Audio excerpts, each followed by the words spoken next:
Hello and welcome to episode 80 of the Casual Try Hard podcast. I'm Brian. And I'm James. And we've got buku new sets to talk about. Yeah, a little bit of everything. We're going to touch on a little bit of Jumpstart because we played some Jumpstart over the weekend. We're going to dip our toes in Double Masters a little bit, talk about a little bit about what's going on, and then we're going to run over to Historic and talk about some Historic lists, I think. Yeah. In the middle, we got a couple listener questions. Yeah, we got a little bit of everything for you. So if you want to get at us on Twitter, you can find us at CasualTryPod. Yep. If you want to find us on Facebook, either send us a post or shoot us a message, you can do that at CasualTryHardMTG. You can also throw us an email, show@CasualTryHardMTG.com. I check our email pretty frequently. That's where one of these questions came from. So you can hit us up there. Don't forget about our TCG Player affiliate link if you're looking to pick up any singles. They got some of the best prices around. Now that the stores are opening back up a little bit, the inventories seem to be getting a little bit better. There's a lot of kind of bargain basement prices on Core 21 right now that I don't know how long they're going to last for. Keep in mind that Core 21 is going to be legal and standard all of next year, basically. So at some point, we will get back into stores, and some of these cards may get kind of spiky because the product's not really being opened right now. Yeah. You can pick up, your singles for Core 21 through TCG Player. If you use our affiliate link, anything you purchase after following that link, we'll get a very small percentage of to help cover our overhead a little bit. If you want to support us a little bit more directly, you can do that at patreon.com/CasualTryHardMTG. Every buck helps. You also get access to some exclusive content. We do a pre-show that we typically post up on Tuesdays there. It's kind of just ramblings. We don't get to see each other that often with, the state of the world right now. So we kind of catch up and talk about the show a little bit before we start recording. So if you want to be privy to that, you can check that out as a Patreon perk. I'm going to apologize, I guess, in the past, technically, because you listen to this after you listen to the pre-show. For our pre-show, we had some audio issues. Hopefully those are straightened out now and you can hear my lovely voice. I see you being recorded, so we are good now. Okay, good. We also have a YouTube channel. We really haven't put too much out there, but it is a place where you can find our podcast. And when we do have a chance to, record some videos or whatever, it's probably not going to be anytime soon. We're both pretty busy right now. You can do that on our YouTube channel, CasualTryHardMTG. And don't forget about our Discord. There should be a link in the description. There's also a pinned tweet on Twitter and a link on our Facebook. And that's kind of how we, touch base with everybody all at once quickly. So hop on over to Discord and check us out there. Yeah. We've got, I guess first up, they've started spoiling Double Masters. Yeah, just started today, right? Yeah. There are some interesting cards. We are still in the phase of them spoiling the really good cards. Mm-hmm. And they always do that first, I think, to kind of like drive pre-orders. Yeah. But so they're spoiling the super desirable cards. But over the last, I don't know, week, maybe 3 or 4 days, I've seen a couple videos, one by Pleasant Kenobi and one by the Professor, about the price of the VIP boosters. Right. We had had inklings that they were going to be $100 a pack, but something happened in the last week to make it official. That was the list price. They went up for pre-sale on Amazon. Okay. And when I first heard that they were $100, when it was just a rumor, I was like, well, this sounds like, I don't know, disrespectful. This is like an affront to me as a human being. Yeah. And so I thought we'd take some time to talk about the contents of the VIP Double Masters boosters, what you're going to get, and, if we think that is going to be a reasonable value. Sure. For them. So you want to talk about what's in the pack first? Yeah. So I have the list of contents of what's going to be in a booster pack. You'll have 2 foil showcase rares or mythics. Now they're doing the showcase cards like they did in Core 21. Not like the actual showcase cards, but like Scavenging Ooze and Cultivate, where it's like a borderless full art, like alternate art kind of thing. Yeah. So there'll be 2 of those in foil. It can be rares or mythics. There will be 2 foil rare or mythic, 8 foil uncommon, 9 foil common, 12 full art basic lands. Now, these are broken down into 3 categories, I think. You're going to have 2 basic lands that are foil. You're going to have 5 basic lands that are full art Zendikar, or Battle for Zendikar. And you'll have 5 full art lands that are like reimagined unhinged lands. I think they're just the like John Avon unhinged lands. Like they look exactly the same. No, I think the border's different. I think these are like actual borderless instead of having a black border on them. Oh, okay. Okay, I did not notice that when I was looking at them, but they look okay. Yeah, I guess they are borderless, but they look pretty much like the. Yeah, I mean it's the same art. It's the same art, yeah. And then you'll have 2 foil double-sided tokens. Okay. First, I don't know. Did you see the announcement they made today? I did not. I was kind of busy today at work. Yeah. They for the 2 foil showcase rares or mythics. Yeah. They would like to hit you with a big oops. There are 8 non-rares and mythics in that slot. Okay, so these are also going to be like the Tron lands and expedition map? The Tron lands and expedition map. Okay. So there are 4 that have been spoiled that are not rares or mythics. I mean, that's fine though, right? Yeah, for like those borderless alt art foil Tron lands are going to be probably worth more than like some of the bulk rares, I would imagine. Yeah, like what they did, I don't know if you noticed this with Cultivate in M21. Cultivate's an uncommon in this set, but if you get the full art borderless version, it has a rare symbol on it. Yeah, so it's on the rare sheet. Yeah, so like Expedition Map has a rare set symbol. Okay. On the full art version, and the Tron lands do as well. Yeah.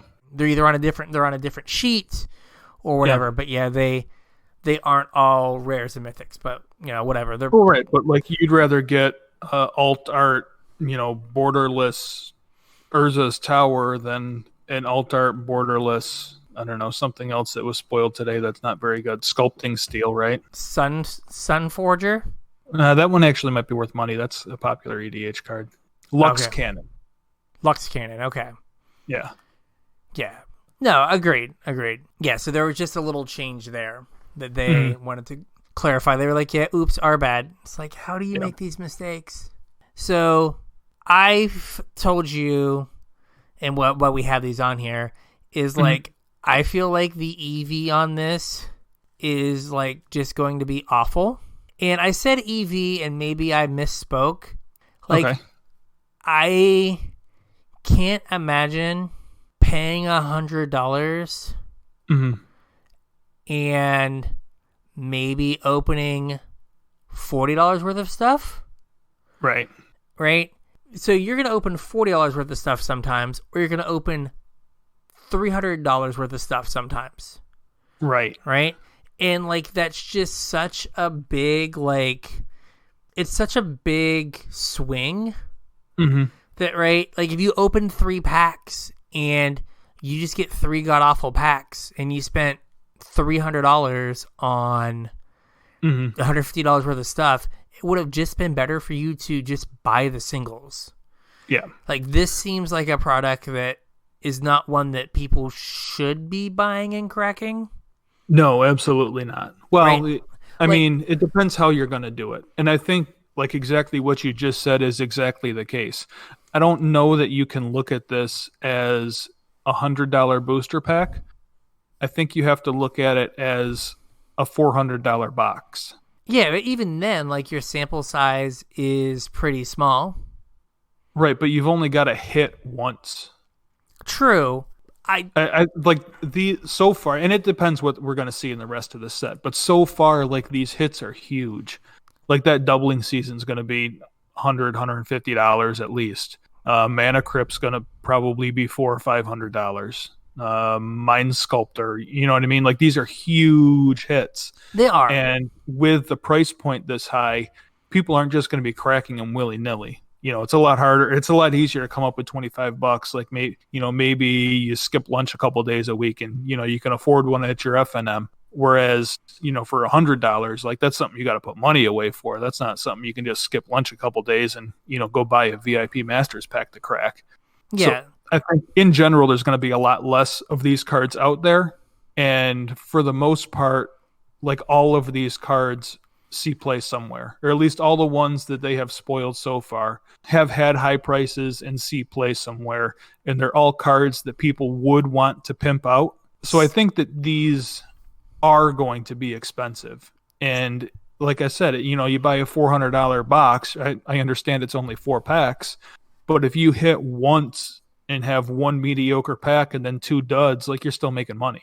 Yeah, I feel like what might end up happening is this might be a product that the Channel Fireballs and Star Cities of the world just open. Because if you can open 100 of these, that's true. Right. If you're buying them for $76 a pack or $80 a pack instead of 100. Yeah, but if you're buying, so you get them on a little bit of discount because you're getting them at whatever the retailer price is.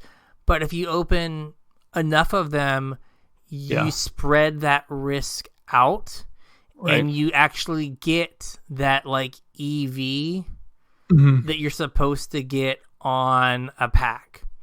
Right. Yeah, and that was kind of my point where, like you had mentioned, it's a pack, and if you miss, you're just out $100. But I think that's exactly the issue, is you can't just open one. And I think you're 100% dead on the money. People that can open a bunch of them are going to come out ahead. And yeah, I mean, that makes sense that it would be, Star City, Channel Fireball, places like that have, the capital and the means to move the cards. Yeah, because thinking about our LGS. Yeah. How many of these could he realistically order? Just using our LGS as a stand-in for a typical LGS in, I don't know, a middle class area. Yeah. Right? Maybe a couple boxes, maybe. Yeah, maybe you get 1 4-pack. Yeah. And you see if that sells. Yeah. You call Jesse, tell Jesse to come down. Yeah, and tell him you're going to play pack poker with him. But yeah, I don't see how you could get more than that. Because it's not like game stores right now are flush with cash to right. They can buy, 12 of these and get stuck with 10 of them for a while. Yeah, and absolutely then have to be well, I'm going to open these and hope that I hit, and then have a means to move this relatively quickly. Yeah. So, yeah, I don't know. I just think that the swings are going to be too big. And some of the stuff, depending on what the foil commons and uncommons are, right? Mm-hmm. There's going to be foils. There's going to be 2 foils in every Double Masters pack. I think that takes the value of the foil uncommons and the foil commons and kind of drives them down substantially. Yeah. Because you're getting 2 of those every pack. Right. Or these are $15 a pack or 18 or something. So they're not too far out of the realm of where previous Masters products have been. Yeah. Right? And usually the foil commons and uncommons in those are relatively cheap. Mm-hmm. Now you're doubling the number of commons and uncommons plus the VIP boosters. Plus the VIP boosters. Yeah. And then the basic lands. Mm-hmm. How much is the Battle for Zendikar full art land? They're a quarter. Oh, nothing. Nothing. Yeah. 50 cents maybe. Yeah, maybe if you're lucky. My 700 count long box full of them is sad, but this is where we are in the world. Yeah. The John Avon lands are expensive because they're from a low print set, and I'm assuming I don't even think they're that expensive anymore. Yeah, they might not be, but yeah, they were for a while. Because I want to say they were only $3 or $4. Okay, well that's way. The foils are expensive though. Yeah, foils are really expensive. Yeah, they're $50 or something, right? But those full art lands will go down if everyone basically gets every VIP booster gives you 1 of each of them, right? Because if you're getting 5 Return to Zendikar or Battle for Zendikar, and 5 of the other ones. I would assume it's just one of each. Probably one of each, and then you get a foil of each. Right? This is like a foil Return to Zendikar is like $5. Yeah, maybe. So, like, there's the unhinged lands are somewhere between like $2 and $4 a piece. Yeah, so like, there's not going to be a ton of value in the lands, right? Yeah, and then like the double-sided token is basically like not a thing, right? So, like, you really just have to hit on your showcase stuff. Because I think that like your foil rares and mythics aren't going to be that valuable. Yeah. I know this is going to be different than like Core 21, but like you went to go buy Scavenging Oozes, and you were like, oh man, I'm going to have to spend $40 for this full art foil Scavenging Ooze, and it was $6 or $8 or whatever it was. It was nothing like you thought it was, and like I think there's the EV that like everyone's expecting based on like before stuff's printed and things, but you know, how many cards are actually moving?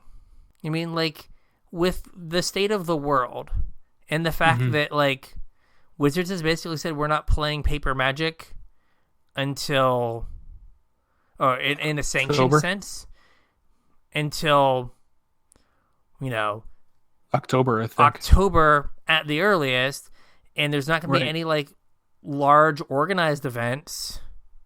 I said I wouldn't be surprised if we didn't have any, you know, big events in 2021 either. Yeah.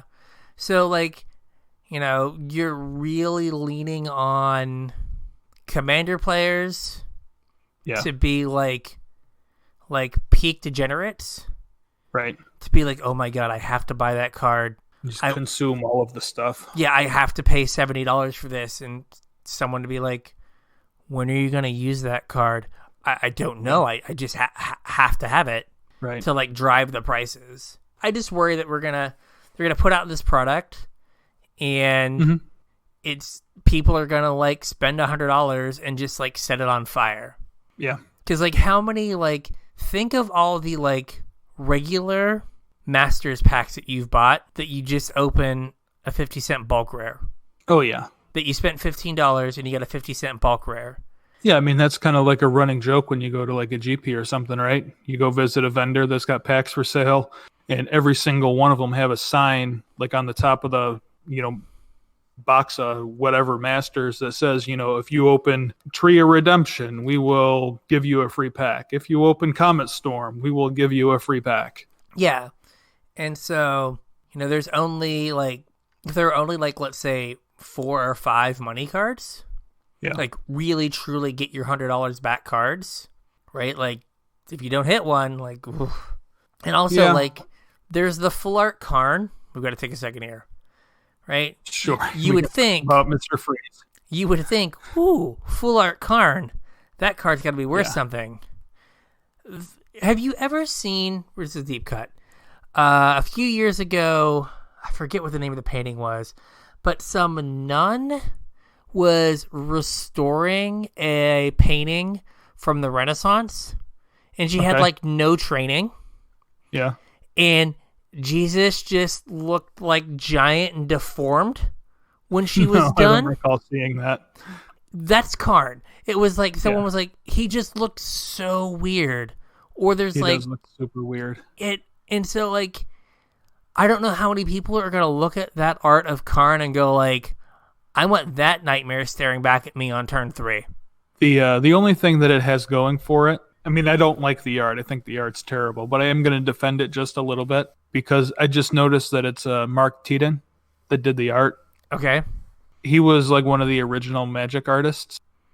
So he's been drawing art for Magic cards for 26, 27 years now, whatever. And I think like people might want it just for nostalgic value. Or I guess maybe every time you cast it, you can be like, chill out. Like you're Schwarzenegger from that Batman movie where he is literally Mr. Freeze. Yeah. Time to put you on ice. Because it it is nightmare fuel, people. If you haven't seen it, go look at it, and you'll be like, ugh. Yeah.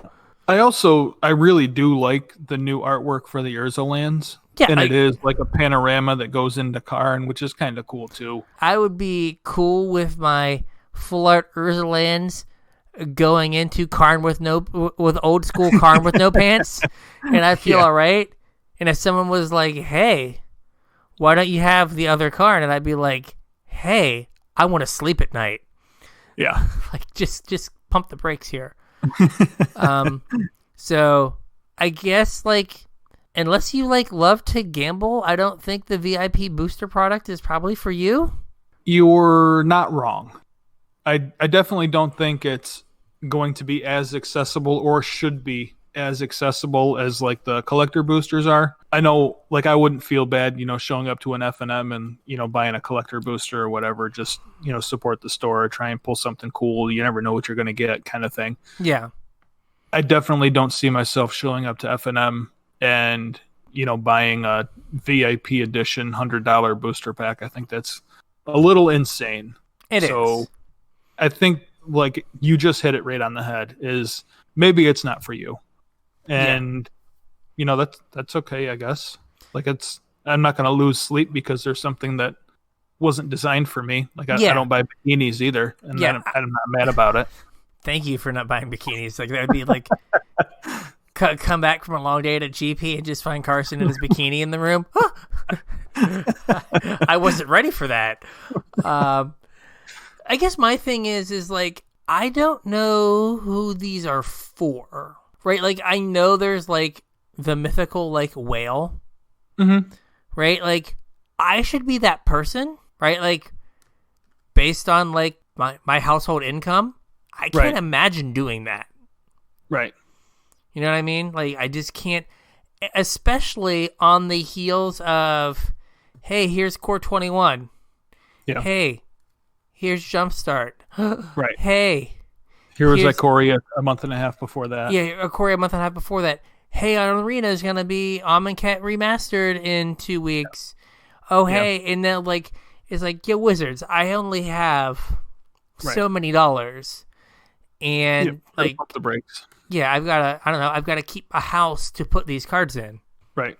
Now, I'm, like you said, I'm not as, Kenobi and the Professor were pretty heated about this product. I'm in the same boat as you are, cool, yeah, this product is not for me, whatever. I'm not going to, boycott Magic because someone somewhere on the corporate side was what if we charged $100? Yeah. Right? But I just don't know, what non-store person is buying these. So there is kind of another facet to this whole scenario that we haven't talked about, and I didn't watch the Professor's video. I did watch part of Vince's video, but I don't think he touched on this. And there is another issue with all of this that is kind of disheartening, and that is just with Jumpstart and Core 21 and the Secret Layers, there have been production issues, actually getting the product made and, wrapped and distributed because of, the pandemic situation. Somebody, I don't remember where I read it, but somebody had announced that Double Masters base set is getting allocations slashed because there's not enough product out there.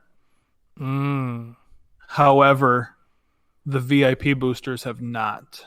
So could it be they printed the VIP boosters before or somewhere else? Yeah. And so maybe that artificially raises the price of them. Well, another Professor video today about Jumpstart. Okay. And that since Jumpstart had such a lower than expected print run, right now boxes are $200 a piece.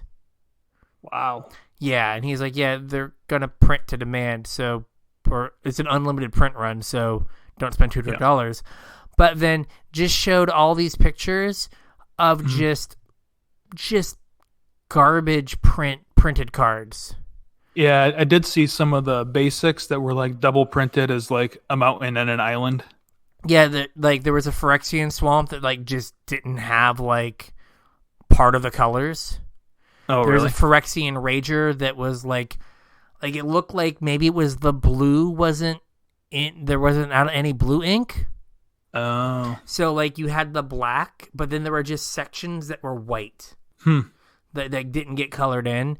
It reminded me of, do you remember how bad was it Aether Kaladesh or Aether Revolt? Right? Yeah, you'd where they open were super washed out. Yeah, you'd open a pack and like 3 of the cards would be like just if they were supposed to go over it 3 times, they went over it once.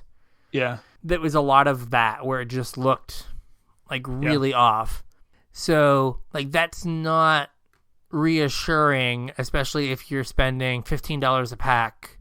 Yeah. And if they're messed up, or God forbid you spent $100 on a pack. I guess this is where we can point out, like, you can contact Wizards customer service and go, hey, yeah, my card is bad. Yep. Here, look at it. And then throw it in an envelope and send it to them, and they will send you back a not screwed up one. Yeah, I've done that before. When the expeditions came out, they had a problem with the machine that cut them, and like the knife was dull or whatever, and it would, after it cut, it would flip like the corner or the side of it, and you'd have like a little tiny sliver of silver where it like flipped the foiling up. Yeah. And if you sent them into Wizards, you could get them replaced. And you can only do it for while those cards are in print. So like if you bought a card, you could then send it in. I've also, like, I think you did this, right? Where you would buy the ones that were messed up and then send them in for replacement. Yeah, I bought a bunch of them and then sent them in for replacement. Yeah. So just keep that in mind if you do open a Double Masters pack and something's wrong, or a Jumpstart pack, you can get those cards fixed. Now, like, I think most of the Kaladesh cards that I got that were messed up, or if not, were like commons and uncommons. Yeah, most of them were garbage. Yeah, so it was like, I'm not going to, worry about this, this, Renegade train or whatever the heck it was called. Right.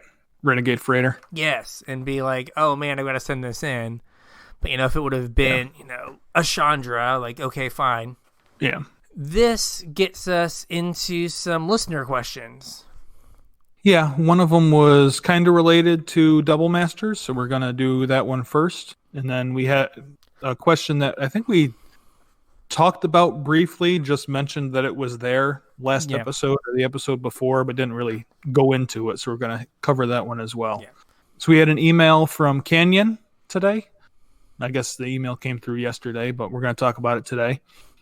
He says, I was recently watching a video discussing the price of Double Master VIP packs, and the topic of Fetchlands was once again brought up, and I thought on Wizards' end, rather than printing Fetchlands and risk making the product they're printed in ultra hard to get, why not just ban Fetchlands altogether, thus negating the need for a reprint? The problem is that Fetchlands are really the backbone of 2 formats. Like Modern and Legacy, and you could argue that Modern is, well, you can't really argue. Modern is the most popular non-rotating format in Magic, right? Yeah. Not counting Commander, right? Commander is kind of its own thing, but I mean, competitive format. Yeah, even still, like Fetchlands, I think if people could get their hands on them, would be a integral part of Commander. Yep. So I think, you're probably watching, it sounds like you're watching a Pleasant Kenobi video, right? And as he often brings up, he talks about like availability of the game pieces.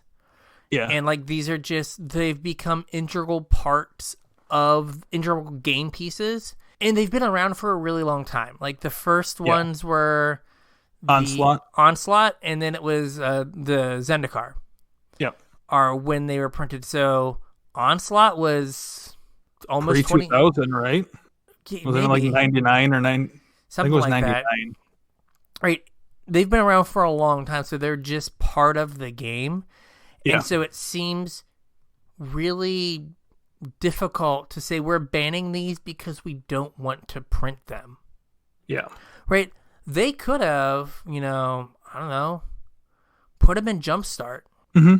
Right? Like, then I think, then it goes to this other point of, well, wouldn't that make Jumpstart really hard to get? Maybe, but if you're going to print it to demand, Yeah. You just keep printing them. Yeah. And eventually people will get their Fetchlands, and then you'll be able to play the set. Yeah. There was a thing. Did you read I think it was Mark Rosewater's article today on Double Masters? No, I didn't see it. One of the things he did say in his article was there's a whole story behind why Fetchlands are not in this set that he can't talk about right now, but he will talk about. Okay. So interesting. Whatever that means. Like, I kind of feel like maybe they're going to end up in the Commander Legends set or whatever it is. I have a feeling that they're going to be in collector boosters of Zendikar. Okay.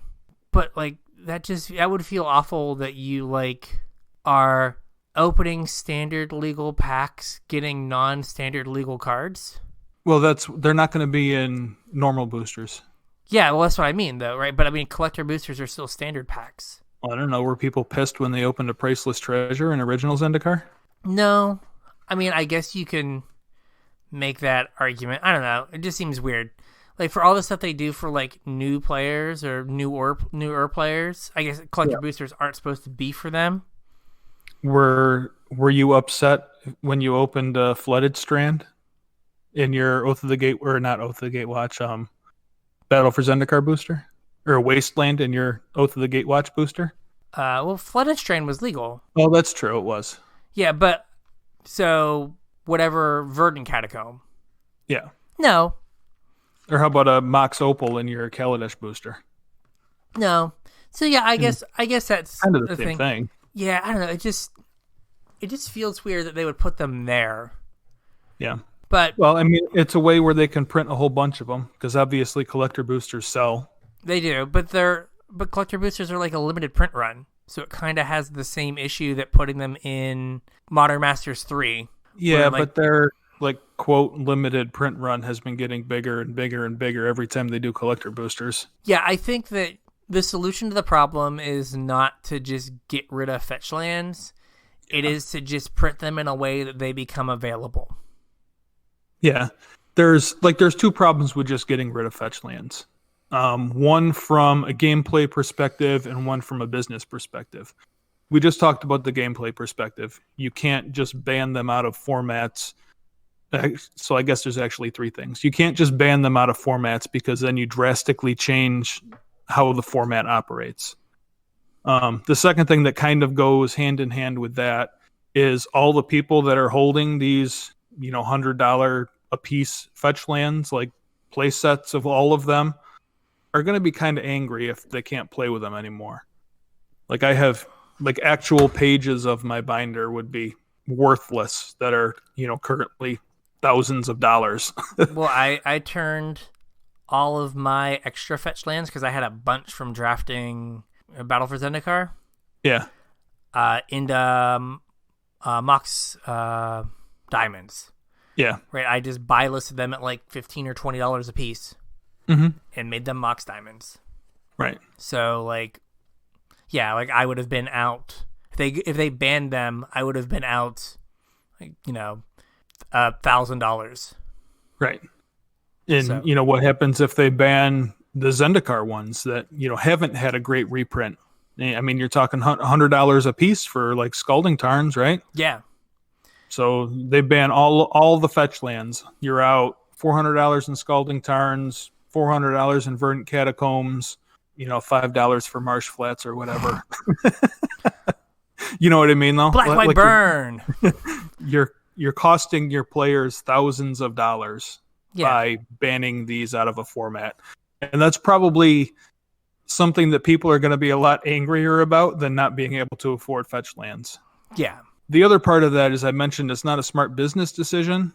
Like, they have reprint equity. Like, whatever they put these Fetchlands into, they are going to make a fortune on it, even if it's a, core set, which typically does not have cards. Like, values aren't there. They're traditionally, some of the least value of any of the normal set releases, whatever. If you put Fetchlands in a core set, you will sell a ton of that core set. Wherever they put these things, they're going to sell massive amounts of that product. If you ban them out of all of your formats, you just shut yourself in the foot because you don't have that ace in your pocket. Oh, we got to make our numbers bigger. Let's put Fetchlands in this set. You know what I mean? Yeah, and that's something that people come to all the time is that, well, they don't want to like burn their reprint equity. They don't want to put this card and these cards in this set because it'll sell without them. So we'll save it for something else. And it keeps getting kicked down, and that's why like people are getting frustrated of like, you've got to print these at some point. Well, right, but I mean that's the same reason why you don't just ban them though. Yeah, no, that's what I mean. Like you give up your reprint equity, but that's also an argument of why they haven't printed them, right? Mm-hmm. It's hard because they're not going to make a product that they don't think is going to sell, right? So then, if they're saying, well, we need to save our Fetchlands that have their high reprint equity for a product that we're not sure is going to sell, then why are you making that product? Right. So then by that logic, you just never put them in a set. I'm sure that has something to do with it, but like you're to a point where they have to have a reprint. Like you can't really go much longer without them getting a reprint. Yeah. So they can't hold that forever. Like they're going to get reprinted in something, regardless if it's a bad set or a good set. Yeah, but I mean, if they were printed in Modern Masters 3 and like the prices didn't move. Sure they did. I mean, they've come back and then surpassed them since then, but they moved. But they didn't move to a point where like they weren't like affordable. I don't know. I picked up my Misties for like $40 a piece. I thought that was pretty affordable. Yeah, I think that a lot of people look at $40 a piece and go like, yeah, no, too rich for my blood. And like, if you're looking at it on like, the Magic scale, Misties were 80. Yeah. Now they're 40. Right. I'm in. Mm-hmm. Right. But if you just look at it like as like a real world thing, like, oh, hey, I can spend this $40 on other thing. Why aren't Misties $15? And like there was a point when they were in, well, not Misties, but the other Fetchlands when they were in Battle for Zendikar, which I think I called Return to Zendikar a few times. Battle for Zendikar, they were $15. Yeah. For a while. Yep. And like getting them in a set, in a standard legal set, would bring the price down substantially for at least a while. Yeah. But the problem is that they don't want to have the Fetchlands in standard. Yeah. Poor gameplay experience, blah, blah, blah. Yeah, I mean, honestly, though, this is kind of the time to do it. Like, everyone's just playing on Arena. They should have been in Ikoria. Yeah, everyone's just playing on Arena. Like, great. Yeah. You don't have to worry about shuffling too much. And the only one to get played would be Misty, so it'd be fine. Well, no, all the green and blue ones would get played. Fair. So yeah, so they can't get rid of them for a number of reasons, and they just need to bite the bullet and make a whole bunch of money. Yeah. Which I mean, they kind of already did with the like Ultimate Edition, or whatever it was, right? Yeah. Where they were just like, "Hey, would you like to pay us $200 a pop for this box that you're gonna sell for if it comes to?" Well, no, I guess it went to local game stores. Yeah, it was just LGSs where they were selling them for like $300 or $400 a piece. Mm-hmm. They were like, you're basically paying full freight for your Fetchlands. Yeah, and it's like it didn't really. I know it wasn't supposed to serve as like a reprint to bring down the price. Right. But it was also just kind of like, a lot of people felt like it was like, just poking them in the eye. Yeah. Like, yeah, we could really use Fetchlands. Cool, here's a super exclusive limited print run product. There's your Fetchland reprint. And it's like, no. Yeah. So, yeah. I don't know. I might have a jaded perspective because I already have all my fetches. It's not, like, it doesn't really seem like that big a deal to me. I'm like, the same way. If they reprinted fetches in a standard legal set or whatever, like, I mean, I'm not going to be angry. No. I would just sell my Fetchlands that I open. Yeah. Like, I already have all my fetches, so. That's what I did with my Shocklands. I was like, I was buying the not the commander decks, the brawl decks, and just selling the fetch lands out of them. Like sell like 3 cards. Shocklands. Shocklands. I'm sorry. Sell the shocklands. Be like, I already have all my shocks. There's also an argument that if they were in a standard legal set, I would just hold on to them. Right. Okay, like you hold on to them for 2 years, and you're like, oh, Scalding Tarns are $100 again. Yeah. I guess I have a bunch of Scalding Tarns now. Well, I don't think they'd be $100 again. I mean, look at like Bloodstained Myers. Like, what's the price of Bloodstained Mire? I'm going to say $30. Right. And what were they before the reprint? That I don't know. They were super expensive. So if they were printed standard legal, I don't know that they would, go back to even $60 or $70. I bet you they would stay around $30, $40 tops. Okay. They're not going to put them in a standard legal set. So, no. I mean, that's not an argument we can really have. They've already said that they are not going to do it. They have no reason to do it. They have plenty of reasons not to do it. And like, I understand it. I played standard then. You played standard then. It wasn't great. It was better than this. Was it though? Maybe the end. Yeah. Like Fetchlands. When people realized that you could just do anything you wanted to, it got old real quick. And we weren't in arena time, so it took people a while to figure out you could literally just do whatever you wanted. But like the mana was there. But that wasn't the Fetchlands weren't the offender. It was the fact that they printed Fetchlands into fetchable dual lands. Right. Yep. So you went Fetchlands and Siege Rhinos. Fine. Mm-hmm. Then you had the fetchable duels. Yep. And people weren't doing Moist Abzan yet. Right. I think it was because because standard was only like 5 sets or 6 sets at that point. But when it got to like 7 or 8 sets and you had more cards, then that's when you got to like the weird like decks. I don't know. Like, I feel like you could have had your fetch lands plus no fetchable duels and been fine. Right, because like then it turns all of your fetch lands into Fabled Passages, or better Fabled Passages. Right, they come into play untapped. Right. So like I don't think that then leads to like just ridiculous decks that are like 5 colors and you can do whatever you want. Yeah, that's true. I hadn't thought about that. Like the reason that they don't want fetches is because they didn't like shuffling all the time. But like every deck's running 4 Fabled Passage, so what's it matter? Yeah. I mean, maybe you run more, but like if you're a blue-white deck, like maybe you end up on 4 Fabled Passages and 4 Flooded Strands. Yeah. And like that's it. You're not going to run Polluted Deltas in your blue-white deck. Right. Because you want, maybe it encourages you.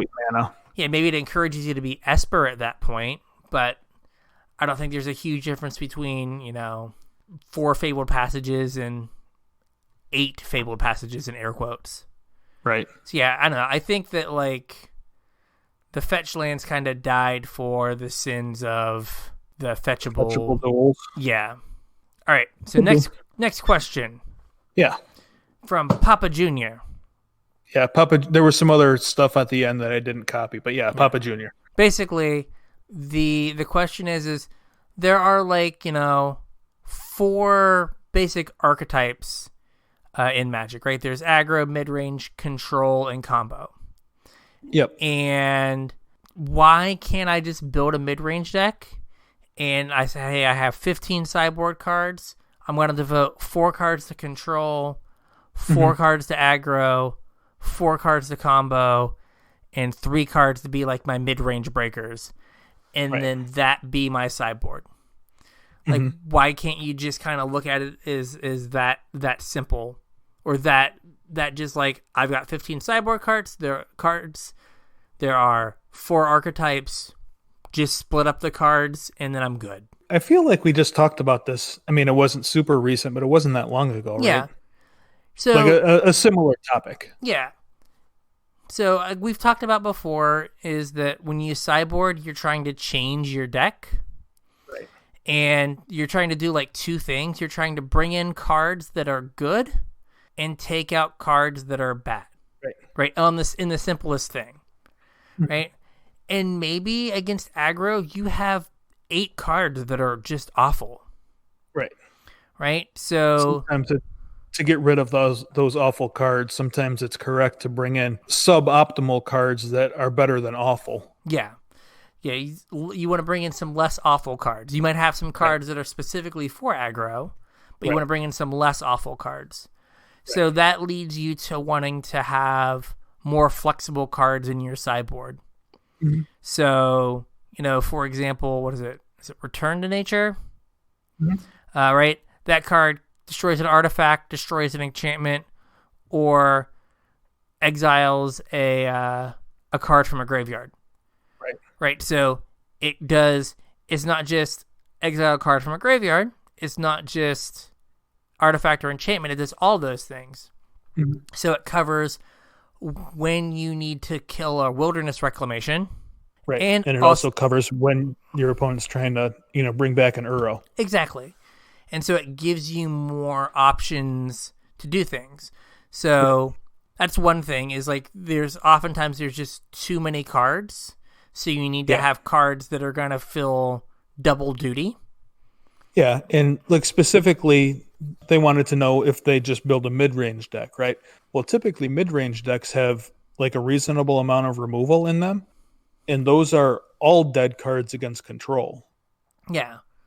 So like if you've got three Eliminates and 3 Heartless Acts and 3, I don't know, some other removal spell.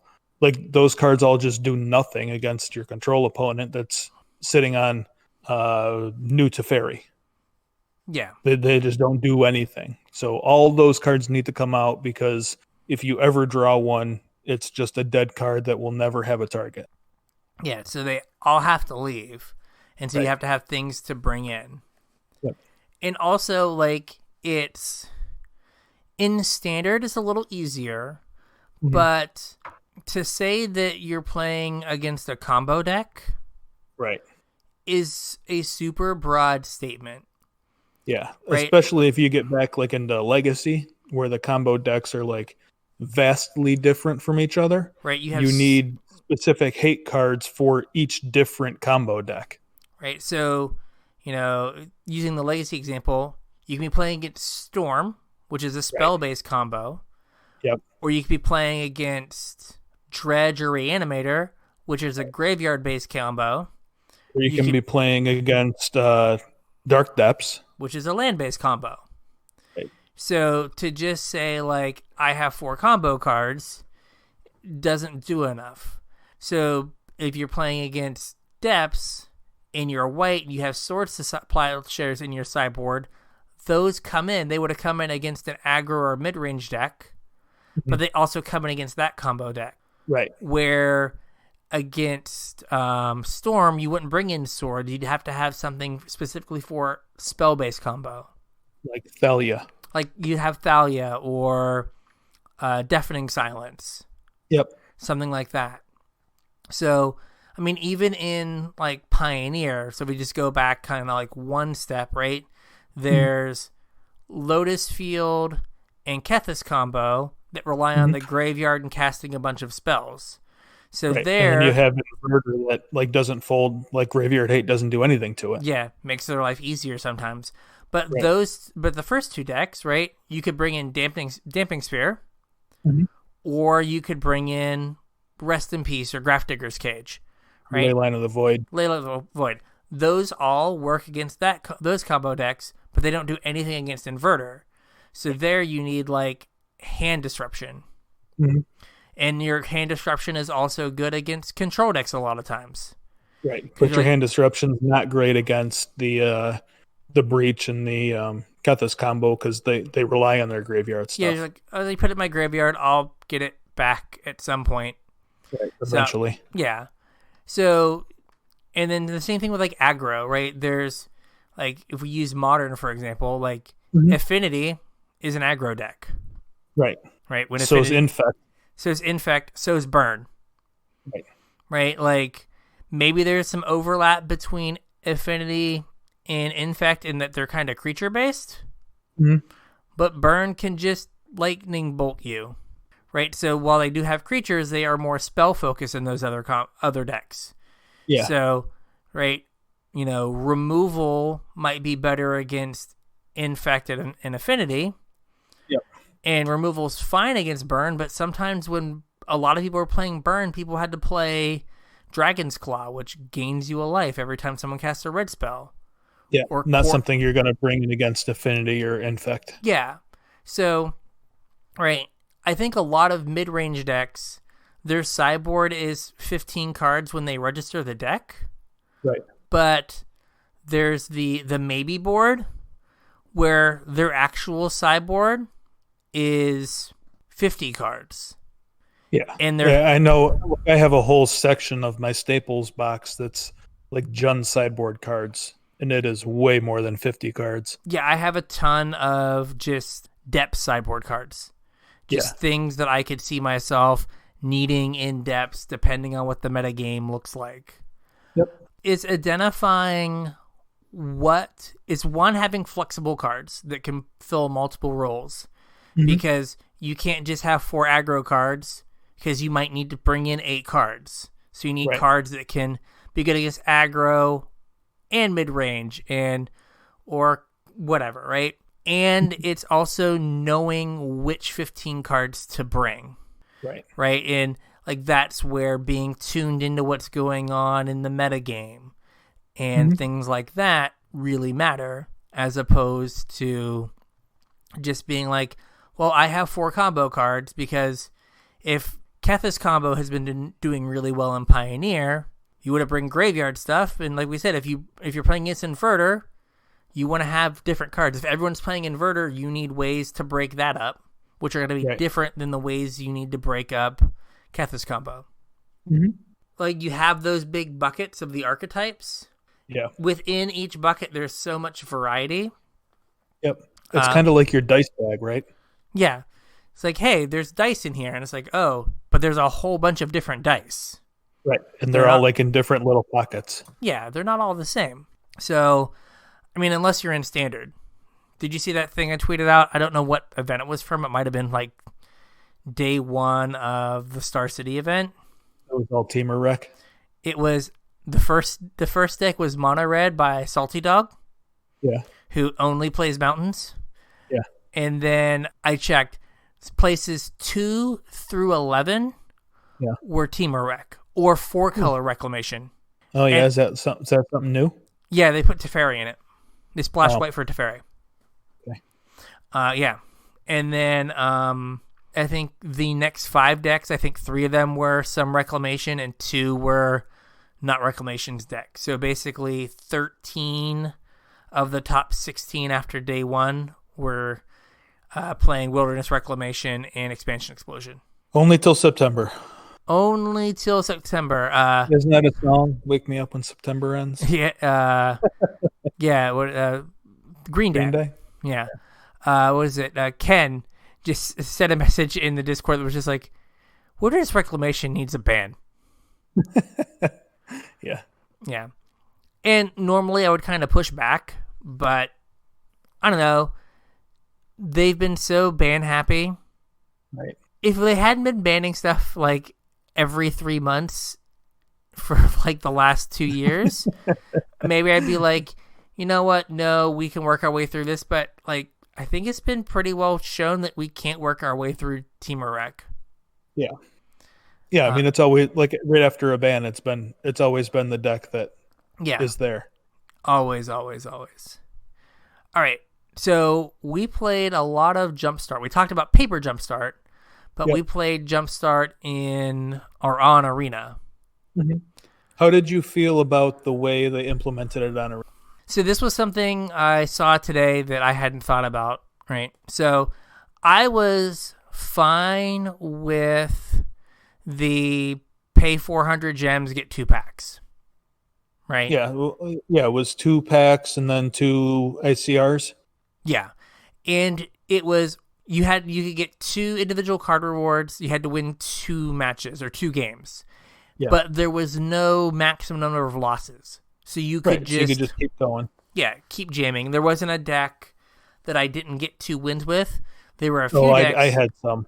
there were a few decks that I was like, this is trash, but hopefully someone will just snap concede to me, or like they'll miss their third land drop.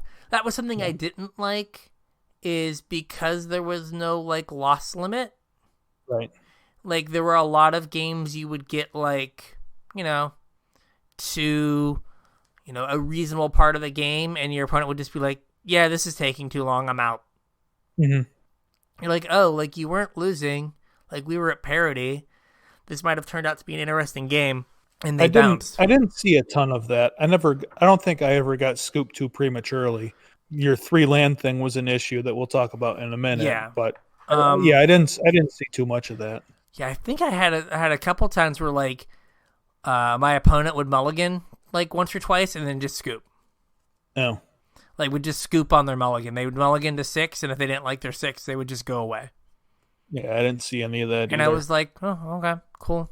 I did have a few decks that I could not get a win with. I think anytime I selected the Phyrexian pack, I could not get a win. I never saw that pack. Oh, okay. Be glad. I saw it a bunch, and I never won with it. I thought Archaeology was terrible. I saw that pack. I never picked it.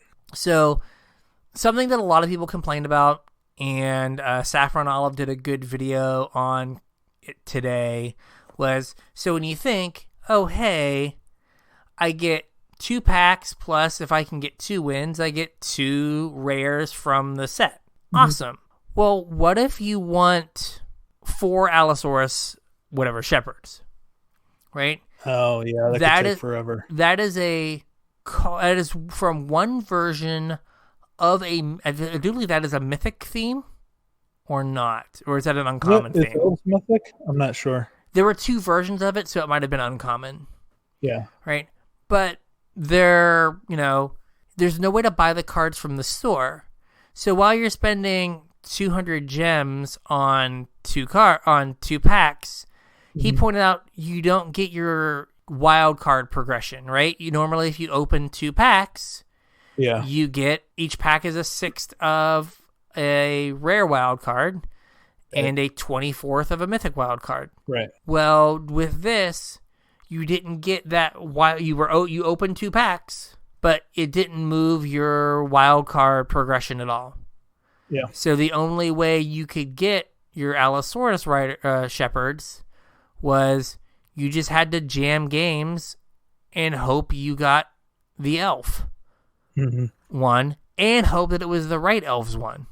Right. And so he was saying, like, he's like, I spent $150 every set to just get all of the cards. Yeah. And he's like, I don't mind spending money, but I can't justify spending as much money as it would take for me to get all the cards I want from the set. Right. And he's like, basically what I have to, the only way I can do it is I have to buy packs of other sets that I already have. And then use the wild. And then just use them for wild cards, which just, he's like, is not reasonable. No, you're hemorrhaging money. Yeah, you're just throwing money away. Yeah. And so that was, I think, an issue. Like Emma Handy brought up the same thing. She said that there's the historic arena championship thing that she wanted to test for. You just have to go in and like spam the buy button, like do 2 events, like open 2 packs, get 2 wins, and just do it again and hope that you get the cards that you want.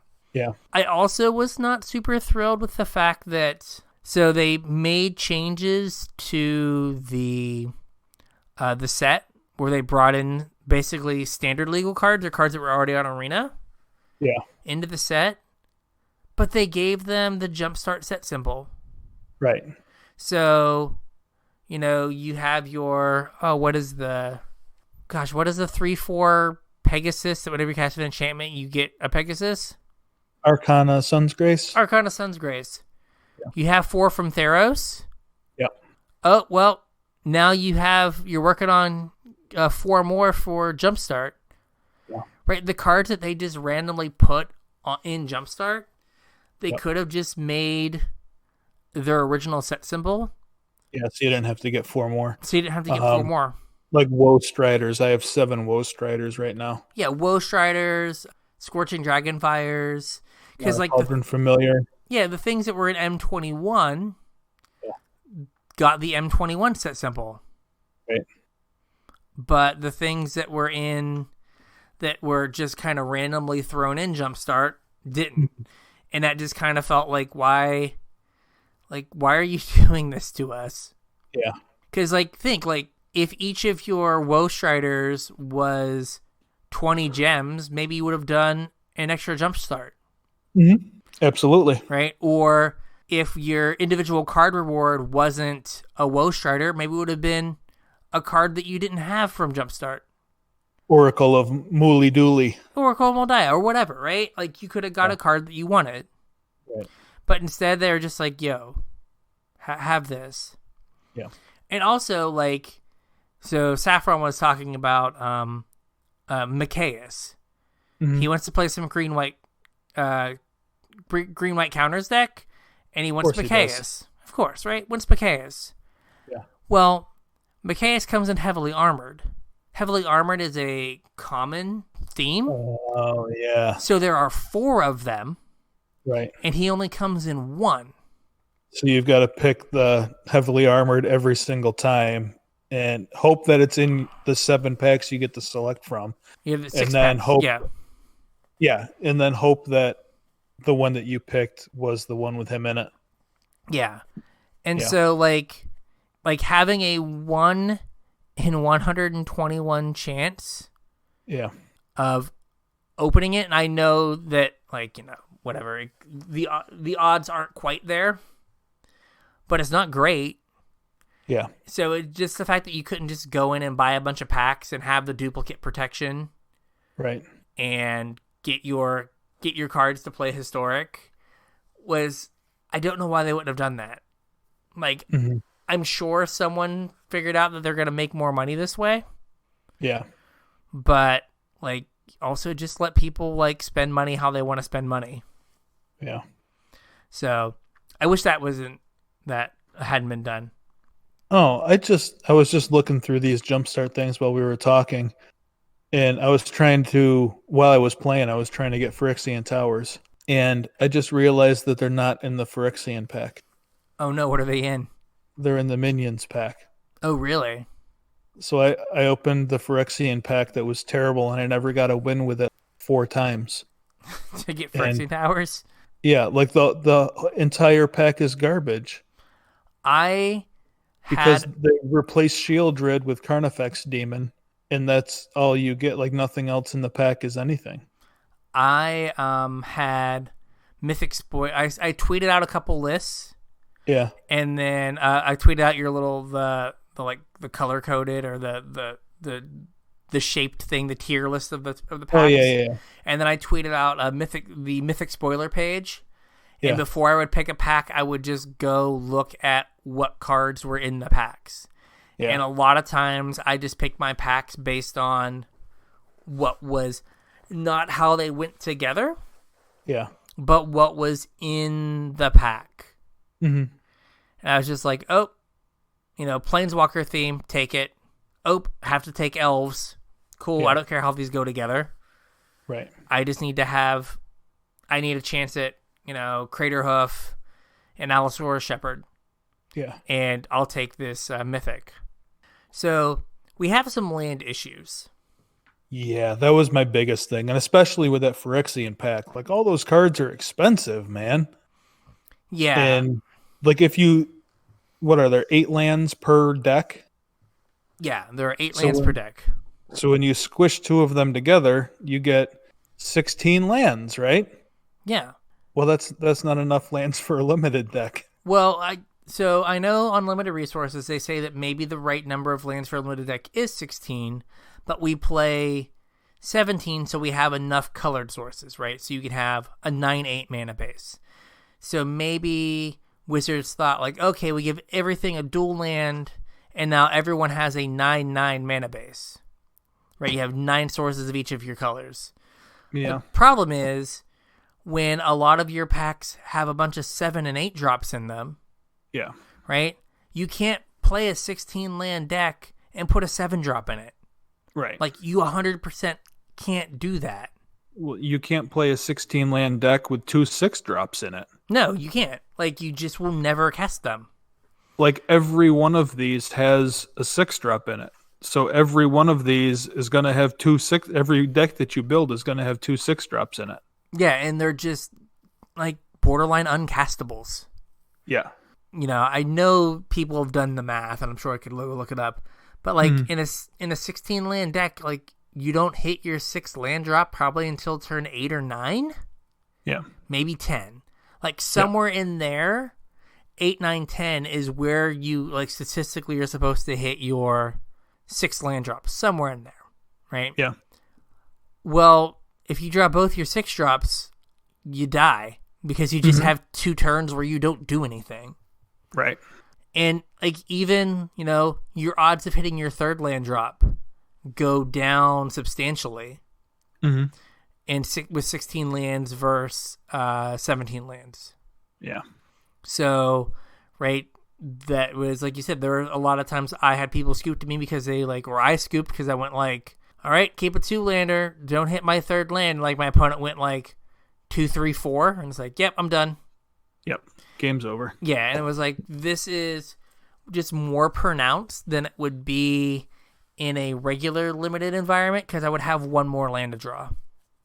Yeah, and not even, like, not just that, though, but in a regular limited deck, you can tweak your mana base. You can, like, sideboard in another land in between games. You know what I mean? Like, if it's not working, you can change it. Yeah, this is, you're just, like, locked in. Yeah. And so, yeah, I don't know how it would have worked, right? Like, if you go to 9 lands a pack, then I think you end up in a situation where you probably have too many lands and you flood. So what if you gave each pack some way to ramp? Whether it's, you know, just like a colorless mana rock. The archaeology one had one. Yeah. Guardian Idol. Yeah. Had Guardian Idol. Some way to ramp, or I don't know, or just like the packs that have a higher mana curve. Mm-hmm. Right? Or that casting higher end stuff was more important. Yeah. You just put an extra land in them. And I think that making some of the changes for Arena, like, without changing the other cards in the pack. Oh, yeah. Right? So, hey, you got the Reanimate pack. Awesome. We took out your 1 and 2 mana reanimation spell, and we gave you a 5 mana reanimation spell. Yeah. Did you change anything else about the deck? No. So I'm just going to play garbage and hope to get to turn 5 and hit my 5th land to reanimate my thing, where I could have, like, you know, played Mire Triton, flipped something, and then on turn 3 had an 8-drop. Like, but now I'm going to get my 8-drop on turn 5, probably turn 6, if I'm lucky. Right. Like, some of those changes, like you said, like taking out Shieldred and putting in Carnifex Demon. Which, whatever. Yeah, the card's terrible. Right? Like, they designed the set to have Reanimate and Exhume. And then they take the exact same pack and they're like, yeah, we're going to take out that card. Yeah. Or, hey, your deck's supposed to have Shieldred in it. Oh, cool. Yeah, we're going to take that out and just put in, like, an unplayable new Phyrexia rare. Right. That no one knows what it does. Yeah. And we're going to hope that the deck plays out the same. But again, like, the fact that they made it so it didn't matter how many losses you took. Yeah. Like, kind of mitigated that, but it just ends up being an unfun experience if you just feel like your deck is non-functional. Yeah, I mean, there was like I said, every time I took the Phyrexia pack, I didn't get a win, and I gave up after, I don't know, 4 or 5 tries. I just wasn't having fun and wanted to move on. Yeah. I did like the fact that they made it so you could import your decks. Super so you could easy. Save them? Yeah. So I guess you can do, you can, like, challenge your friends. So in, like, that regard, they made Jumpstart super user-friendly. So that was cool. Good. Like, I thought I didn't do that, but I thought it was cool. I did for a few. I have no idea when I will ever use them. Yeah. But they exist. Mm-hmm. So I wonder, like, how long is Jumpstart going to be on Arena? I mean, there's not really a reason to take it off, is there? I wouldn't think, but I feel like they cycle stuff out pretty quickly. No, you know what? They did say, I think it's only up for a month. I think it's only up until Amonkhet comes out. Oh, wow. Okay. That's not saying they might not bring it back, but I think that this particular event was only a month. Which then makes it super awkward to try to get cards you need, right? Like, then you just have to, like, burn wild cards at the altar of, Allosaurus Shepherd. Like, yeah, but I mean, you're basically doing that now anyway. You are. True, but it's just weird that, like, hey, there's no way to get these cards, because, like, I can pretty much, I don't know, I can't buy a pack of anything, but they did do, like, a deal where I bought, like, an Ixalan pack. Yeah, I think today was Rivals. You could get a Rivals pack for 500 gold. Oh, well, I haven't logged on today, so I'll have to get my Rivals pack. You should do that. Yeah. Parenting, dog. It's rough.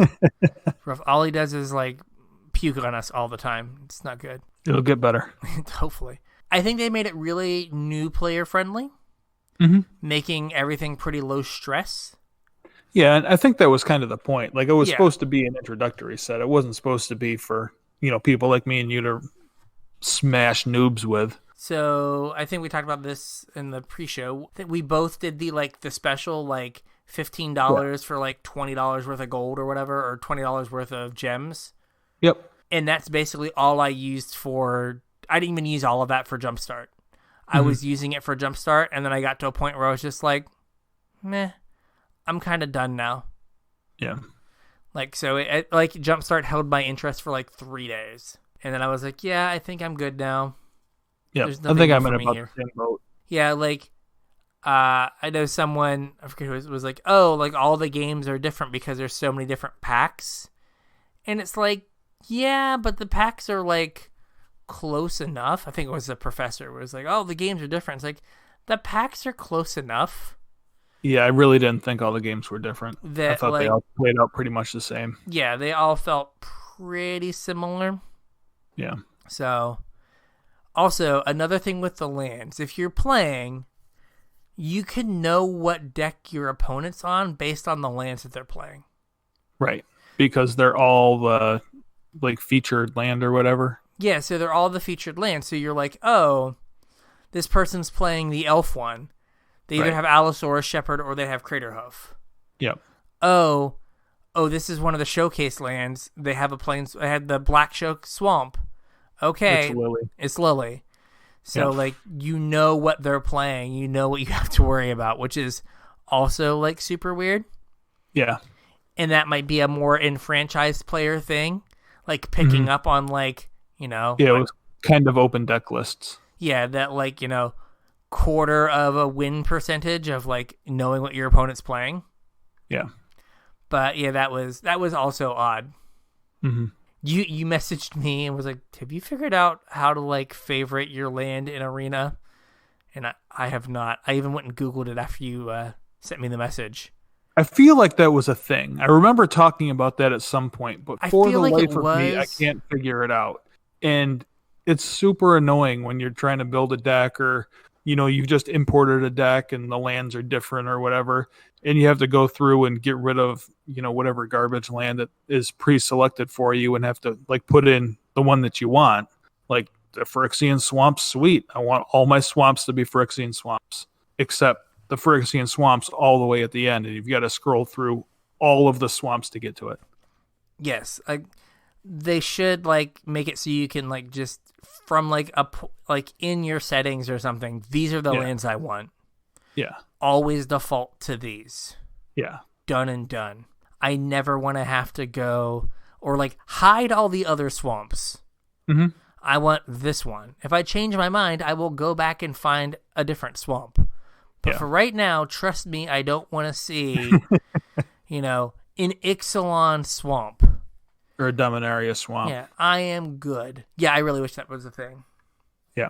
Because, like, if any of you guys know how to do that, please let us know. Yeah. Because I usually just end up defaulting whatever Arena gives me. I'm like, sure, whatever. Like, I would prefer to have the John Avon land, but I'm fine. Yeah. Like just because you don't want to scroll through all of them. Yeah, the 10 seconds of time that I saved, or 30 seconds, is worth more to me than being like, oh, I don't like this land. It's like, whatever. Yeah. Okay, so Jumpstart did another thing other than separating people from their gems and their wild cards, and that is it changed historic. Substantially. Yeah. So James has been a homebrewing fool, and he has 2 decks he has been successful with. Yep. In historic that we're gonna have him talk about. Yeah. I was just playing best of one, just kind of messing around. Normally, when I start brewing a deck, I'll just play some best of one to get the feel for it, and then eventually I'll get around to building a sideboard. Both of these I just kept winning with, so I never got around to building a sideboard for. And I'm not sure how you want to do this. I don't think like going card by card is necessarily going to translate very well to the listener. So like maybe just put these in the description or something, like links to them. Yeah, so what I was planning on doing is we can talk about them some. Yeah. But you're going to send me pictures and I will tweet them out. Yeah. So you can find them on Twitter. Yeah, and they will be in the Discord. Put them in the Discord. Yeah. Yeah. So your first list here is elves. It is. When I realized that Dwinnen's Elite and Allosaurus Shepherd and Elvish Archdruid were all being newly introduced to historic, that is like the most of the core of modern elves. Like you are losing some pretty important pieces from the modern version, but there's some reasonable replacements too.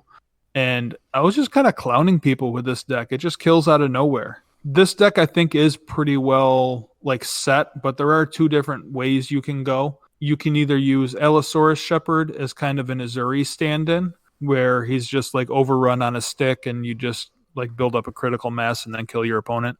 But there's also like a Craterhoof version where you could, is it Fierce Empath? Is like the 3 mana elf that lets you tutor for something expensive. Yeah. And there's also Fauna Shaman, I think is historic legal, which kind of does the same thing. So you could use those to, get a Craterhoof and win via Craterhoof instead. But I kind of like the beatdown version instead of the Craterhoof version because we have a ton of legal lords. You have Elvish Clancaller, Elvish Archdruid, and Imperious Perfect are all like legal and historic. So out of your, whatever 30 or 40-ish elves, you get to run 12 lords, which is kind of insane. Yeah.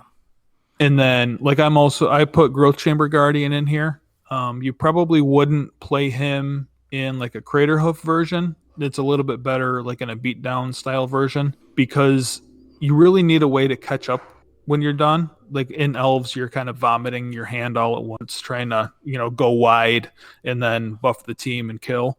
And Growth Chamber Guardian's kind of a way to, like, fill back up after you've put a bunch of cards out. I also have 2 Lead the Stampedes in here for the same reason. Yeah. I've seen lists where people are playing like Marwyn. Yeah, I really didn't love Marwyn. I tried her. Yeah, but they like have like, 1 Finale of Devastation, 1 Craterhoof. Yeah. And then can, make huge mana with, what's it called? Elvish Archdruid and like usually like 1 or 2 Marwyn to just make a bunch of mana to go get your Craterhoof. Yeah. Craterhoof is an interesting card to have in the format. Yeah. We talked about how, like, at some point, like, it is the best version of that card ever. I mean, it's the best version that card will ever have. Yeah, like, Big Pig is cute and all, but no, Craterhoof eats Big Pig's lunch. Oh, no, it's ETB. You could Big Pig in a Craterhoof. Oh, we're thinking 2 different pigs. Yeah, yes, we are thinking of 2 different pigs. I was thinking of Enrage's Forerunners. Yeah, and I was thinking of Ilharg. Both pigs, both big. Confusion understood. But, right, like, Enrage's Forerunners is like, the fixed, in quotation marks, version of Craterhoof Behemoth. Right. Because it always gives +2/+2. Mm-hmm. Craterhoof Behemoth always seems to give like +7/+7 to everything. Yeah, and trample and haste. Yeah. So, yeah, like Elves is a deck that a lot of people have played. I've seen played. Yeah, I ran into a bunch of it as well. I thought it was funny. Like, I watched a Saffron Olive video of 10 historic decks. Yeah. And then proceeded to play historic and just played against the entire video. I was Those just like, historic decks. Yeah, I was just like, what are you doing? Like, it was just like, oh, Saffron said it in a video. I'm in. And I was like, okay, cool. What were you playing in historic? Still songing people, dog. Oh, are you? Yeah, you know what Elves can't beat? Me hit my 4th land drop. Just done. I don't know, man. I beat a bunch of song players. Well, I beat some. I lost some, but if I hit my 4th land drop, I usually wasn't dead, and I would just win. Yeah. It's like, you're gonna watch this, and you're gonna like it. Elves doesn't interact with combo other than deading them, and Elves you can definitely just dead someone on turn 4. Yes. Right. So you're on the play, they don't get to draw their their card for turn 4. You just kill them. Right. Right. But if they do get to make it to turn 4 and they get to combo off, you just watch. Yep. So it also doesn't have any interaction. Like if they mount some sort of defense, you really don't have a great way of taking care of the defense. When I was playing, there were a few times that I lost to one because I missed the land drop, but doing stuff like playing Chamber Sentry, right, getting a block and then being able to ping something down. Yeah. So I played a Chamber Sentry, blocked, and then killed their Elvish Archdruid. Yeah. And so just being able to do things like that to just buy time. But yeah, I was just playing that. I was looking for, there were no new zeros printed in Jumpstart, which I found disappointing. Yeah, I was like, what the hell? Give me something here. So you were doing that, and then you were like, you became a different person, and you started playing very different person. You started playing Plains. Well, while I was playing Elves, I lost to only one deck more than once. And that one deck that I lost to more than once was Soul Sisters. So I said, you know what? Let's try Soul Sisters out. And this deck needs a little bit of tuning. I think we were talking in the pre-show a little bit that I actually think it was when my audio wasn't being recorded. So even the pre-show didn't get to hear this. But I have been messing around with this deck a little bit. I have been trying out a couple Veto in this list, splashing black for Veto, just to give the deck a little bit of reach. Because I found sometimes, especially if you had to fight through a board wipe, it was hard to get back on your feet again. And I thought Veto might be a decent way to do that, give you a little bit of reach, and potentially even speed the clock up some. And a black splash for a couple cards is reasonably free. I mean, you gain a ton of life, so Shocklands don't really hurt you. And you get to play Isolated Chapel. Yeah. Which is mostly free. So, I don't know. Yeah, Godless Shrine a couple. Isolated Chapel are free, and you're going to gain enough life anyway that you don't care about the 2 life from Godless Shrine. Yeah. I only got to play a couple games with it. I literally had fired it up right before we started recording, so that version's kind of untested. But the version that I'm going to post, I had really good luck with. I do have one flex slot in here that I was hoping maybe you could lend your advice on. Okay. But basically, the deck just runs a whole bunch of Soul Sister effects, or Soul Warden effects. So whenever a creature enters the battlefield, you gain a life or whatever. So it runs Soul Warden, and it runs Daxos, and then stuff to take advantage of all that life, like Ajani's Pride Mate, and Heliod, and what's the Speaker of the guy Heavens. The one that makes angels. The slot that I'm not sure about, I currently have Famished Paladin in. I was looking at that. Yeah, I don't know what else to put there. So in the standard decks, they play another it's a 3-drop that does the same thing as Soul Warden. Historic has a 2-drop that does the same thing. Yeah, I mean, you could probably go up on Heliod's. Yeah, because I feel like Heliod is your best payoff. Yeah. So you could trim some Famished Paladins, go up like a Heliod or two. I like the Resplendent Angel. Like that's a good get. Oh yeah. That card's great. I don't know. I think more Heliods would be good, and then I'm trying to think of another card that cares about life. Is there an argument for Healer's Hawk and Heliod as A+ good times? Yeah, I was thinking Healer's Hawk. And it's also really good with a Johnny's Pride mate because it gives you a way to get something in. Yeah. But I don't know of another. Yeah, but Famished Paladin, that's the 2 mana 3/3 that only untaps if you gain life. Yeah. Yeah. Yeah, it doesn't seem like it's a good enough payoff. Yeah, I mean, I was thinking that it would be just a good beater that randomly would untap and you'd have back for a blocker. Yeah. But everything is kind of a good beater in this deck, and it's also kind of combo-y, so you really don't need to be on the beatdown plan. And because it's so aggro, you don't block. You're gaining so much life and you're putting on so much pressure, you just don't block ever. Yeah, I mean, could you something like Adonto Vanguard, where you don't care about the four life that you have to pay to make it indestructible? I don't know. Maybe. I mean, it'd work against Kaya's Wrath. The problem the deck has is if you stumble for a turn and they get to Ugin before they die, you die. There's no coming back from an Ugin because they only have to neg 2 Ugin and get your whole they board. Still have a giant Ugin and you have nothing. And Adonto Vanguard doesn't live through Ugin. It doesn't fix that problem. Yeah. I'm not sure, but I don't know. Famished Paladin doesn't seem like it's the right power level. Yeah, it's probably not. That, like I said, that was the one slot that I wasn't quite sure what to put in there. Yeah, I mean, you could also go up in Legion's Landings. Yeah, I thought about that too. Turning your Famished Paladins into more Legion's Landings. Go up a Legion's Landing, up a Heliod, and something else. Yeah, because Legion's Landing lets you rebuild from an Ugin, right? They now they Ugin you, and you're okay, make a token, and now you have a thing to gain life to get you some sort of synergy, right?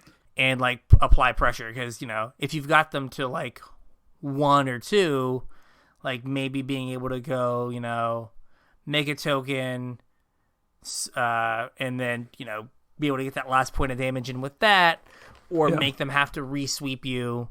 Because that plus Castle Ardenvale gives you enough stuff that you can do through a sweeper. Yeah, I was also thinking because it's a 2-drop, Thalia is a 2-drop. That's legal and historic. Yeah, no, Thalia would be good. I mean, it would hurt the Legion's Landing plan, right? Going up on those, but having going 3 Thalias and an extra Heliod. Yeah. Right now, you've slowed down Ugin by a turn. You've slowed him down more than a turn because you're also slowing down all the ramp spirals spells and stuff. Yeah, so that could be reasonable. I don't know. The deck is cool though. Yeah, it's definitely feels powerful, and I have not, other than the couple times I played against it with elves where it kind of turned me onto it, I have not seen it at all. Gotcha. So. Maybe a decent sleeper hit. Yeah. So the next one isn't something that you made, but it's something that you liked. Yeah. And that's Croaky's Jund Citadel list that I think the biggest addition from Jumpstart was Phyrexian Tower. I think that's the only... I'm run through it real quick. I'm looking. Yeah, I think that's the only... And he seems to... Because I saw him tweeting about it, he just seems to think the deck is great and that card is just amazing. Yeah, I mean, it lets you turbo out your Citadel. Yeah. Because you can sack 2 creatures with a priest and then sack the priest with a Phyrexian Tower, and then you get to play your Citadel on turn 4. That deck was something that he was talking about. I think he tweeted out that he had an 80% win rate with it or something absurd. Yeah. I haven't messed around with the deck too much. I was before he came up with this Jund list, he had just a straight Rakdos Citadel list with Phyrexian Tower in it. I was playing that for a little bit, and that was very good. Okay. So, but I thought this deck was, since Croaky's definitely has his finger on the pulse of Arena, he's been like number one, I think, every season at some point. Yeah. I figured this was, if you're looking to dip your toe into Historic, this was a reasonable place to start, or something that you need to be on the lookout for, because he gets a whole bunch of views, and I'm sure people are running around with this deck. Yeah, and, since the only thing that you need from Jumpstart is Phyrexian Tower, if you've been playing Limited in, like, the recent sets, you probably have a lot of these cards. Yeah. Yep. So you won't, like, set all your wild cards on fire trying to put it together. Yeah, almost all of them. Yeah. Like, you might need to get the check lands, but... Yeah, but pretty much everything else is just stuff that standard has been legal. a standard deck, yeah. Yeah. So, I think this week's Arena section has just kind of been, like, wrapped up in everything we've talked about. Yeah, I think so. Right. The one thing I would like to throw out there is if you guys do have a adopted deck, I think that might be something cool to get back into again. Yeah. So if there's any decks that you guys want, our opinions on, we can certainly run them through the gauntlet for a couple of days and then talk about them on the show. I had a spicy meatball going in standard. It is still a ways away, though. Yeah, what are you working on? What's fun to do is Command the Dread Horde, Terror of the Peaks, and multiple of your opponent's Uros. Oh, yeah, that's pretty good. Yeah, 18 to guy. Also, another card that works well with that is Croxa. Yeah. Yeah. Bring back like 3 Croxas. Oh, yeah. You like 18 them. Like, it's 11 damage to you, but you minimum 18 them, plus if they discard probably the rest of their hand and take 3 damage if they don't. Right. If they don't have any cards. Yeah, it was fun. It needs some work. Pretty sweet. It needs some work. I was just messing around with it. I was like, oh, this is all right. So I get to play. What are you doing to get to 6 mana? What was I doing? This is embarrassing. I was playing Disruption. So like hand disruption? Or? Yeah. So the not the red black, the black Agonizing Remorse. Is that it? Yeah. The one in the black. Yep. So that and Croxa to kind of take apart a hand. Yeah. And gosh, I don't think I had. There's not any good ramp in standard in like red black to do that. I was watching an Arena Boys video today, and they were using Nethroi. Okay. When you mutate him, he mutates for 7. So they were Abzan. Abzan? No, they were Sultai Splash 3 Terror of the Peaks. But they had Polukranos and Spark Double. Oh, that's cute. Mithroi looks at power. Right. So if you mutate it, you get to bring back Spark Doubles for free. 0/0. Yeah. Yeah, but the problem is that the Spark Double. Well, no, the Spark Doubles can't copy your Terror of the Peaks when they come into play, but they can copy your Mithroids because it doesn't. So you like bring in your Spark Double. You bring in your Spark Doubles. That's better. Doesn't Nethroi only trigger on mutate though? It does, but you still get a bunch of 6/6 Death Touchers that I do believe trigger Terror of the Peaks. Oh yeah, okay. So I was like, maybe I should be Grixis. Because like I had some cards that were suboptimal, let's say. Can't you Spark Double the Terrors though and just get extra triggers? You can't, because they're coming into the battlefield all at the same time. So the Spark Doubles don't see that the Terrors are on the battlefield. Yeah. I gotcha. The Terrors aren't there yet. Because I was like, oh, you just copy all the Terrors. And then they did it. And they could only copy Mithroids. And I was like, oh, the Terrors aren't there yet. Yeah. Gotcha. I was like, well, that's sad. Yeah, it's a weird thing. It was kind of like that thing that I sent you last night about the Platinum Angel, right? Yeah, I have no idea. My opponent had a Platinum Angel out and like literally played the Platinum Angel the turn before I had him dead. And I stopped attacking him when he was at like negative 40 something life, and then got to a point where he didn't have any cards left in his deck and he had to attack. So he swung, had to swing with the Platinum Angel, otherwise he'd kill me. I had enough blockers to kill the Platinum Angel.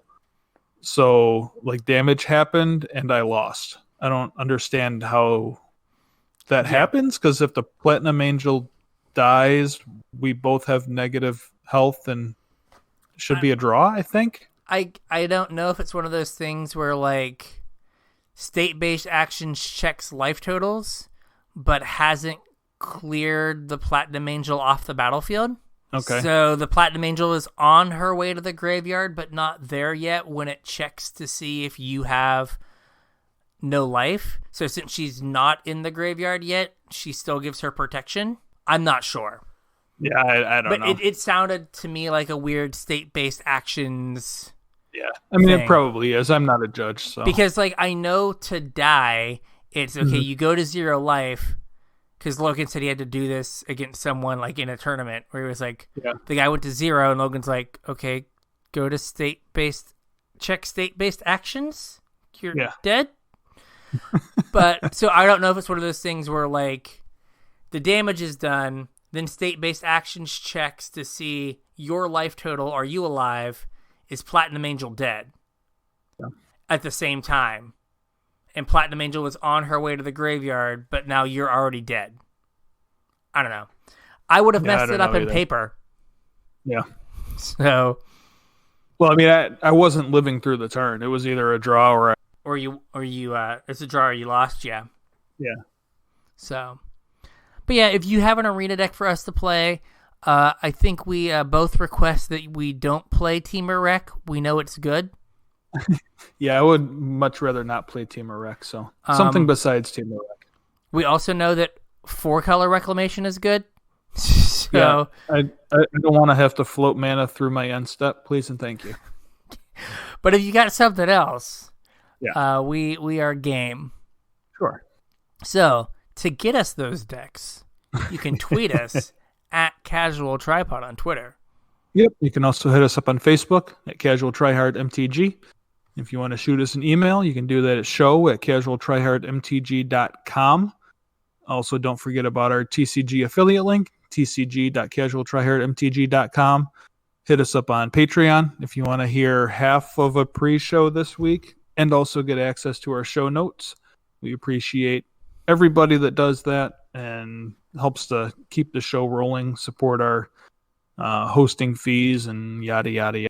Hit us up on Discord. We have a whole room in our Discord for the adopted deck, so you can post it up in there if you want to.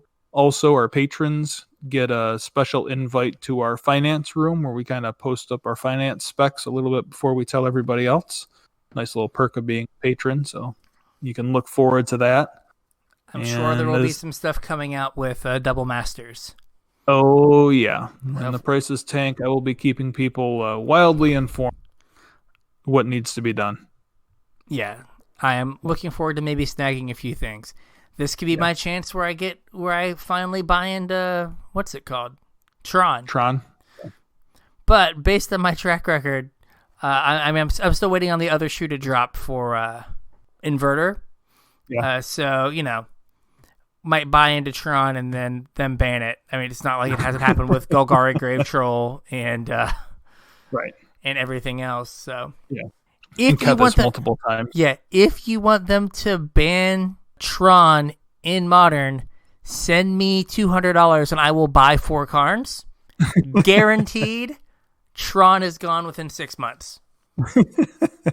Probably. We can get it out. I can't imagine that cards are going to be that expensive after like a third reprint, though.